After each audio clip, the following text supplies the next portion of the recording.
నేను ఆశ్రిత డివి empowerment Daggubati ఫౌండేషన్ని represent చేయడానికని వచ్చాను. ఈరోజు మేము ఇక్కడ క్లాత్ బ్యాగ్స్ పంపిణీ చేయడం జరుగుతుంది. 10,000 బ్యాగ్లు ఈరోజు ఇస్తున్నాం. వరల్డ్ రికార్డ్ అచీవ్ చేయడానికని చేస్తున్నాము.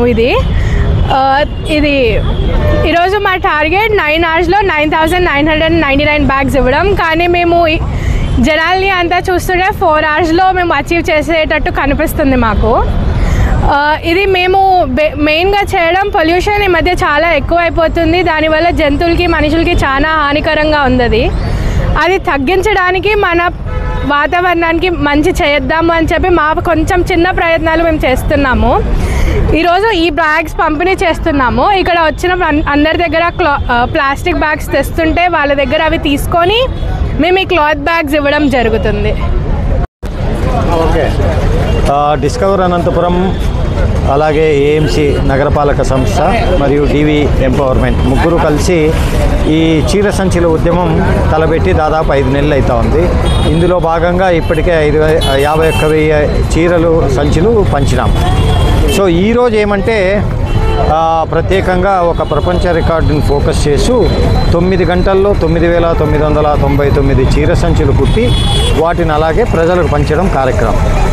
దీని వెనకాల అసలు ఎందుకు ఈ కార్యక్రమం చేయాలంటే అనంతపురంలో విచ్చలవిడిగా సింగిల్ యూస్ ప్లాస్టిక్ కవర్లు వాడడం సంవత్సరాల తరబడి అయిపోయి వీధులు, కాలువలు, డంప్ యార్డ్లు అన్నీ నిండిపోయినాయి. సో దానికి 82,000 కుటుంబాలు ఇండ్లు ఉన్న అనంతపురం నగరంలో ప్రతి ఇంట్లో ఒక పాత చీర ఉంటుంది.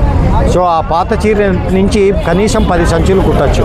సో ప్రతి ఒక్కరూ వాళ్ళ ఇళ్లలో ఈ చీరల నుంచి సంచులు కుట్టుకోగలిగితే మనం ప్లాస్టిక్ కవర్లే వాడాల్సిన అవసరం ఉండదు. దాన్ని ఎలా చేయాలా అని చూపించేదే మా ఈ చీర సంచుల ఉద్యమం. సో ఈరోజు మేము 9 గంటల్లో చేయాలనుకున్న వరల్డ్ రికార్డు నాకు తెలిసినంత వరకు 3-4 గంటల్లోనే అయిపోవచ్చు. ఎందుకంటే అక్కడ 150 మంది టైలర్లు కుట్టడం కానీ ఇక్కడ పంచడం కానీ ఫాస్ట్గా జరుగుతూ ఉంది. కాబట్టి నా మనవి, ఈ నగరాన్ని సింగిల్ యూస్ ప్లాస్టిక్ నుంచి కాపాడే బాధ్యత ప్రభుత్వం మీద ఎంతుందో దానికన్నా 10 రెట్లు మన ప్రజల మీద ఉంది. మనం వాడడం మానేస్తే మనం సింగిల్ యూస్ ప్లాస్టిక్ బ్యాన్ అమలు అవుతుంది. అనంతపురంలో పొల్యూషన్ చాలా ఎక్కువ అయిపోయింది. ఇన్ దట్ సెన్స్ ఇండియాలో మొత్తం అయిపోయింది. అట్లీస్ట్ మేము అనంతపురంలో కొద్దిగా స్టాప్ చేయాలని ట్రై చేస్తున్నాము. ప్లాస్టిక్ చాలా యూజ్ చేస్తున్నారు. దానివల్ల అనిమల్స్ అన్నీ చనిపోతున్నాయి. ఎస్పెషల్లీ ఆవులన్నీ చనిపోతున్నాయి. దానికోసం మేము ఏదో ఒకటి చేయాలని ఆలోచిస్తే ఇలా బ్యాగ్స్తో రీసైకిల్ మెటీరియల్తో బ్యాగ్స్ తయారు చేయొచ్చు అని ఒక ఐడియా వచ్చింది. దీనివల్ల చాలామందికి ఉపాధి కల్పించింది. చాలామంది సంతోషంగా ఉన్నారు. మాకు కూడా చాలా సంతోషంగా ఉంది. ఈ బ్యాగ్స్ వీ కెన్ రీయూజ్. దీనివల్ల ప్లాస్టిక్ చాలా నివారించవచ్చు అని మా ఉద్దేశము. ఇవాళ 10,000 బ్యాగ్స్ అని ఒక రికార్డ్ అనుకున్నాము. అనంతపూర్లో ఫ్రీగా పంచుతున్నాము. అందరూ యూజ్ చేయండి. ప్లీజ్ ప్లాస్టిక్కి దూరంగా ఉండండి. Thank you.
Thank you.